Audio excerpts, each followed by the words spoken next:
د هود مبارکه سوره چې په مکې معظمې کې رانازله شوې ده 123 آیاتونه لري.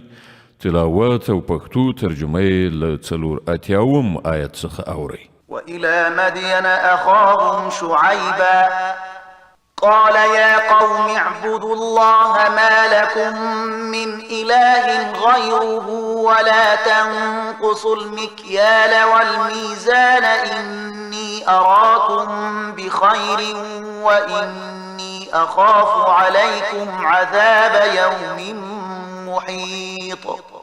او د مدین خلکو ته مونږ د هغو ورور شعیب ولیږه. هغه وویل ای زما د قوم خلکو د الله بندګي وکړئ، له هغه پرته ستاسې هیڅ کوم بل خدای نشته او په تله او پیمانه کې کمی مه کوئ. زه نن تاسې په ښه حالت کې ګورم، خو زه ویریږم چې سبا به پر تاسې باندې داسې ورځ راشي چې د هغې عذاب به ټول رایسار کړي. ويا قوم أوفوا المكيال والميزان بالقسط ولا تبخسوا الناس أشياءهم ولا تعثوا في الأرض مفسدين. او ای قومه له عدالت سره سم طول او پیمانه کوئ او خلکو ته د هغو په شیانو کې تاوان مه وراړوئ او په ځمکه کې فساد مه خوروئ. بقية الله خير لكم إن كنتم مؤمنين وما أنا عليكم بحفيظ. د الله درکړې زیرمه یعنې هغه څه چې د طول او پیمانې د پرځای کولو څخه وروسته پاتې کیږي ستاسې لپاره ډیره ښه ده که تاسې مؤمنان یئ او په هر حال زه پر تاسې باندې څارندوی نه یم. قالوا يا شعيب أصلاتك تأمرك أن نترك ما يعبد آباؤنا أو أن نفعل في أموالنا ما نشاء إنك لأنت الحليم الرشيد. هغو ځواب ورکړ ای شعیبه آیا ستا لمونځ تا ته دا درښیي چې موږ هغه ټول معبودان پرېږدو چې زموږ پلرونو نیکونو د هغوی عبادت کوو، یا دا چې موږ دې په خپلو مالونو کې د خپلې خوښې سره سم د تصرف کولو واک ونه لرو؟ یوازې همدا ته نو یو لوړ ظرفی او ریښتونی انسان پاتې شوی. قال يا قوم أرأيتم إن كنت على بينة من ربي ورزقني منه رزقا حسنا وما أريد أن أخالفكم إلى ما أنهاكم عنه إن أريد إلا الإصلاح ما استطعت وما توفيقي إلا بالله عليه توكلت وإليه أنيب.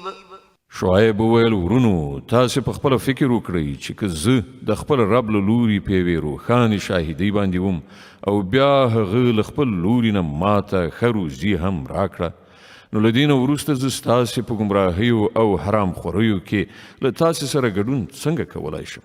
او زه هیڅکله دا نه غواړم چې له کومو خبرو نه چې زه تاسې منع کوم د هغو په خپله مرتکب شم.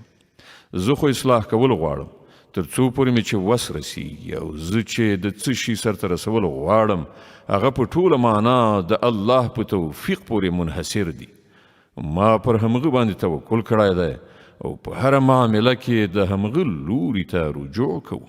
ويا قوم لا يجرمنكم شقاقي أن يصيبكم مثل ما أصاب قوم نوح أو قوم هود أو قوم صالح وما قوم لوط منكم ببعيد.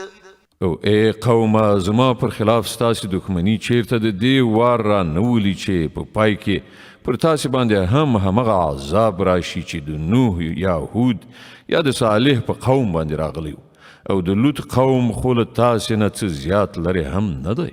واستغفروا ربكم ثم توبوا إليه إن ربي رحيم ودود. ګورئ له خپل رب نه بخښنه وغواړئ او د هغه لوري ته راوګرځئ. بېشکه زما رب رحم کوونکی دی او له خپل مخلوق سره مینه لري. قالوا يا شعيب ما نفقه كثيرا مما تقول وإنا لنراك فينا ضعيفا ولولا رهتك لرجمناك وما أنت علينا بعزيز. هغو ځواب ورکړ ای شعیبه ستا زیاتره خبرو باندې خو موږ له سره پوهیږو نه او موږ وینو چې ته زموږ په منځ کې یو بېوسه انسان یې که ستا خپلوان نه وای نو موږ به د وخته ته سنګسار کړی وای ستا مټ بازو خو دومره نه دي چې پر موږ باندې دروند وي. قال يا قوم أرهطي أعز عليكم من الله واتخذتموه وراءكم ظهريا إن ربي بما تعملون محيط. شعیب وویل ورونو آیا زما خپلوان پر تاسې باندې له الله نه زیات درانه یعنی عزیز دي چې تاسې له خپلوانو څخه وویریږئ او الله مو بیخي شاته وغورځاو وپوهیږئ چې څه چې تاسې کوئ هغه د الله له محاکمې نه د باندې نه دي. ويا قوم اعملوا على مكانتكم إني عامل سوف تعلمون من يأتيه عذاب يخزيه ومن هو كاذب وارتقبوا إني معكم رقيب. ای قومه تاسې په خپله کړنلاره فعالیت کوئ او زه به په خپله کړنلاره فعالیت کوم. ډیر ژر به تاسې ته څرګنده شي چې په چا باندې رسوا کوونکی عذاب راځي او څوک دروغجن دی. تاسې هم انتظار وباسئ او زه هم له تاسې سره سترګې په لاره یم. ولما جاء أمرنا نجينا شعيبا والذين آمنوا معه برحمة منا وأخذت الذين ظلموا الصيحة فأصبحوا في ديارهم جاثمين كأن لم يغنوا فيها ألا بعدا لمدين كما بعدت ثمود. په پای کې چې کله زموږ د فیصلې وخت راغی نو موږ په خپل رحمت سره شعیب او د هغه مؤمنان ملګري وژغورل او کوم کسانو چې ظلم کړی وو هغوی یوې سختې زلزلې داسې ونیول چې هغوی په خپلو کورونو کې داسې بې حسه بې حرکته یخ پراته پاتې شول چې تا به ویل هغوی له سره هیڅکله هلته اوسېدلي نه وو. واورئ د مدین خلک هم د الله له رحمت نه لرې وغورځول شول لکه څنګه چې سمودیان غورځول شوي وو. ولقد أرسلنا موسى بآياتنا وسلطان مبين إلى فرعون وملئه فاتبعوا أمر فرعون وما أمر فرعون برشيد. او موسی مونږ له خپلو نښانو او د ماموریت له څرګند سند سره فرعون او د هغه د سلطنت لوړ رتبه کسانو ته واستوه خو هغو د فرعون د حکم پیروي وکړه په داسې حال کې چې د فرعون حکم په ریښتینې باندې نه و. يقدم قومه يوم القيامة فأوردهم النار وبئس الورد المورود. د قیامت په ورځ به هغه د خپل قوم په وړاندې وي او تر خپل قیادت لاندې به هغوی د دوزخ لوري ته بوزي. د ورتګ څومره ناکاره ځای دی دا چې څوک ورته ورسیږي. وأتبعوا في هذه لعنة ويوم القيامة بئس الرفد المرفود. او په دې خلکو باندې په دنیا کې هم لعنت وغورځید او د قیامت په ورځ به هم پرې وغورځي. څومره بده بدله ده دا چې چاته ورکړی شي. ذلك من أنباء القرى نقصه عليك منها قائم وحصيد. دغه د څو کلیو ماجرا ده چې مونږ تا ته اورو له هغو نه ځینې اوس هم ولاړ دي او د ځینو کښتونه لو شوي دي یعنې له منځه تللي دي. وما ظلمناهم ولكن ظلموا أنفسهم فما أغنت عنهم آلهتهم التي يدعون من دون الله من شيء لما جاء أمر ربك وما زادوهم غير تتبيب. مونږ پر هغو باندې ظلم نه دی کړی، هغو په خپل ځان ظلم وکړو. کله چې د الله حکم راغی نو د هغو هغه معبودان چې هغو له الله نه پرته بلل د هغو هیڅ په کار را نغلی شول او هغو له هلاکت او بربادۍ نه پرته هغو ته نوره څه ګټه ونه رسوله. وكذلك أخذ ربك إذا أخذ القرى وهي ظالمة إن أخذه أليم شديد. او ستا رب چې کله کومې ظالمې سیمې نیسي نو بیا د هغه نیول همداسې وي. په واقع کې د هغه نیونه ډیره سخته او دردناکه وي. إن في ذلك لآية لمن خاف عذاب الآخرة ذلك يوم مجموع له الناس وذلك يوم مشهود. حقیقت دا دی چې په دې کې د هر هغه چا لپاره یوه نښانه ده چې د آخرت له عذاب نه ویره وکړي. هغه به یوه داسې ورځ وي چې په هغې کې ټول خلک راغونډ وي او په هغه ورځ کې چې بیا هر څه وي د ټولو تر نظر لاندې به وي. وما نؤخره إلا لأجل معدود. مونږ د هغې راوستل څه دومره ډېر زیات نه وروسته کوو، یعنې تاخیر کوو نه. د هغې لپاره صرف یوه په شمار حساب موده ټاکلې ده. يوم يأتي لا تكلم نفس إلا بإذنه فمنهم شقي وسعيد. کله چې هغه راشي نو هیڅ چاته به د خبرې کولو مجال نه وي مګر دا چې د خدای په اجازه څه عرض وکړي. نو څه خلک به په هغه ورځ بدمرغه وي او څه نیکمرغه. فأما الذين شقوا ففي النار لهم فيها زفير وشهيق خالدين فيها ما دامت السماوات والأرض إلا ما شاء ربك إن ربك فعال لما يريد. څوک چې بدمرغه وي هغوی به دوزخ ته لاړ شي چې هلته به د ګرمۍ او تندې له ډېرې سختۍ نه د هغوی ستمهار او پشهار وي او په همغه حالت کې به هغوی د تل لپاره اوسیږي تر څو پورې چې ځمکه او اسمانونه ولاړ وي مګر دا چې ستا رب بل څه وغواړي. بېشکه ستا رب بشپړ واکمن دی چې څه غواړي کوي. وأما الذين سعدوا ففي الجنة خالدين فيها ما دامت السماوات والأرض إلا ما شاء ربك عطاء غير مجذوذ. پاتې شول هغه کسان چې نیکمرغه ثابت شي نو هغوی به جنت ته لاړ شي او هلته به د تل لپاره اوسیږي تر څو پورې چې ځمکه او اسمانونه برقرار دي مګر دا چې ستا رب نور څه وغواړي په هغو به د داسې ورکړې پیرزوینه وشي چې د هغې لړۍ به هیڅکله غوڅېدونکې نه وي.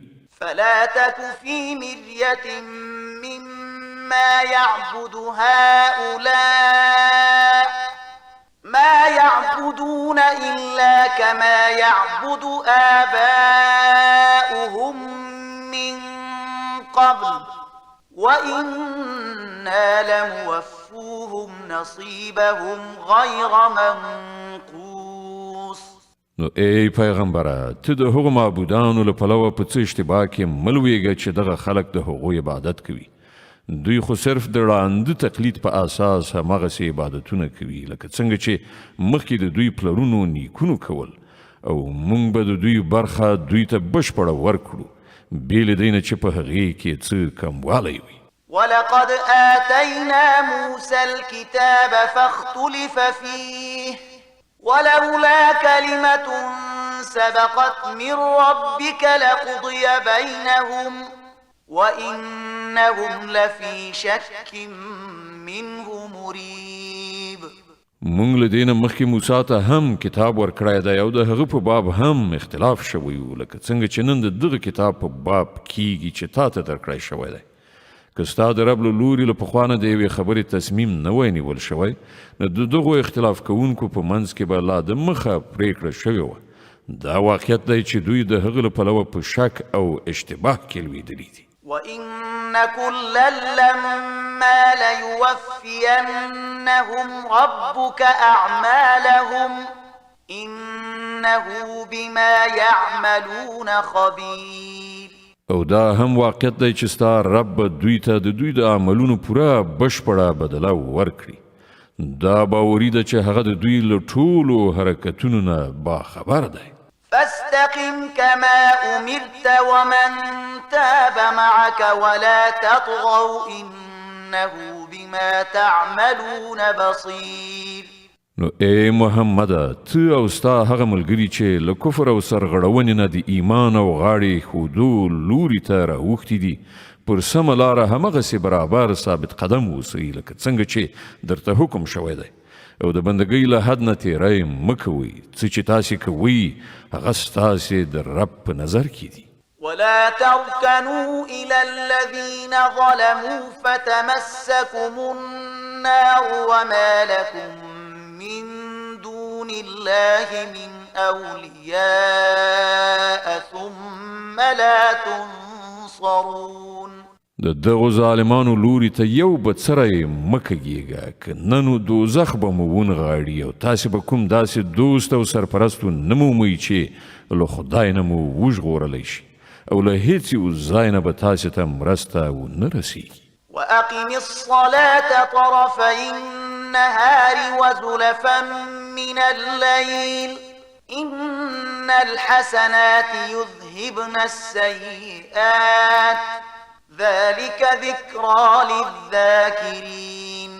او ګوره لمونځ د ورځې په دواړو خواو کې او څه د شپې په تېرېدو کې قایم کړه، په حقیقت کې نیکي بدۍ له منځه وړي. دا د هغو خلکو لپاره یوه یادونه ده چې د خدای په یاد لرونکي دي. واصبر فإن الله لا يضيع أجر المحسنين. او صبر وکړه، الله د نیکی کوونکو اجر هیڅ کله نه ضایع کوي.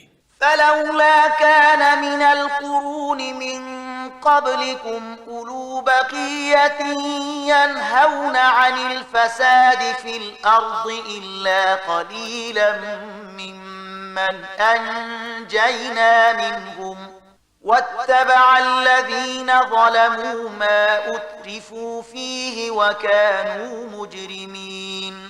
نو ولې په هغو قومونو کې چې له تاسې نه مخکې تیر شوي دي د خیر خلک موجود نشول چې خلک یې په ځمکه کې له فساد راوړلو نه منع کړي وای؟ دغسې خلک را پیدا شول هم خو ډېر لږ چې موږ هغوی له هغو قومونو نه وژغورل. که نه نو ظالمان خلک خو په همغو خوندونو پسې شول چې د هغو وسایل ورته پریمانه ورکړل شوي وو او هغوی مجرمان وګرځېدل. وما كان ربك ليهلك القرى بظلم وأهلها مصلحون. ستا رب داسې نه دی چې کلي په ناحقه تباه کړي په داسې حال کې چې د هغو اوسېدونکي سمون راوستونکي یعنې اصلاح راوستونکي وي. ولو شاء ربك لجعل الناس أمة واحدة ولا يزالون مختلفين إلا من رحم ربك ولذلك خلقهم وتمت كلمة ربك لأملأن جهنم من الجنة والناس أجمعين. بېشکه که ستا رب غوښتلی نو ټول خلک به یې د یو دین پیروان ګرځولي وو، مګر اوس خو به هغوی په بېلابېلو لارو تلو روان وي او له لار ورکۍ نه به یوازې هغه خلک وژغورل شي چې پر هغو باندې ستا د رب رحمت دی. د ټاکلو او غوره کولو د همدغې ازادۍ لپاره خو یې هغوی پیدا کړي وو او ستا د رب هغه خبره پوره شوه چې هغه ویلي وو چې زه به دوزخ له پیریانو او انسانانو ټولو نه ډک کړم. وكلا نقص عليك من أنباء في الرسل ما نثبت به فؤادك وجاءك في هذه الحق وموعظة وذكرى للمؤمنين. او اے محمد صلی الله علیه وسلم، دا د پیغمبرانو کیسې چې مونږ تا ته اورو دا هغه شیان دي چې د هغو په وسیله ستا زړه ډاډه کوو. په هغو کې تا ته د حقیقت علم په لاس درغی او ایمان راوړونکو ته نصیحت او ویښتوب په برخه شو. وقل للذين لا يؤمنون اعملوا على مكانتكم إنا عاملون وانتظروا إنا منتظرون. پاتې شول هغه خلک چې ایمان نه راوړي، نو هغو ته ووایه چې تاسې په خپله کړنلاره فعالیت کوونکي واوسئ او موږ به یې په خپله کړنلاره کوو. د چارو پای ته تاسې هم سترګې په لاره واوسئ او موږ هم سترګې په لاره یو. ولله غيب السماوات والأرض وإليه يرجع الأمر كله فاعبده وتوكل عليه وما ربك بغافل عما تعملون. په اسمانونو او ځمکه کې چې څه پټ شوي دي ټول د الله د وس واک په موټي کې دي او ټوله معامله د همغه لوري ته ورګرځول کیږي. نو ای پیغمبره، ته د هغه بندګي وکړه او پر همغه توکل وکړه څه چې تاسې کوئ، ستا رب له هغو نه بې خبر نه دی. صدق الله العظيم. الله ستر رښتیا ویونکی دی.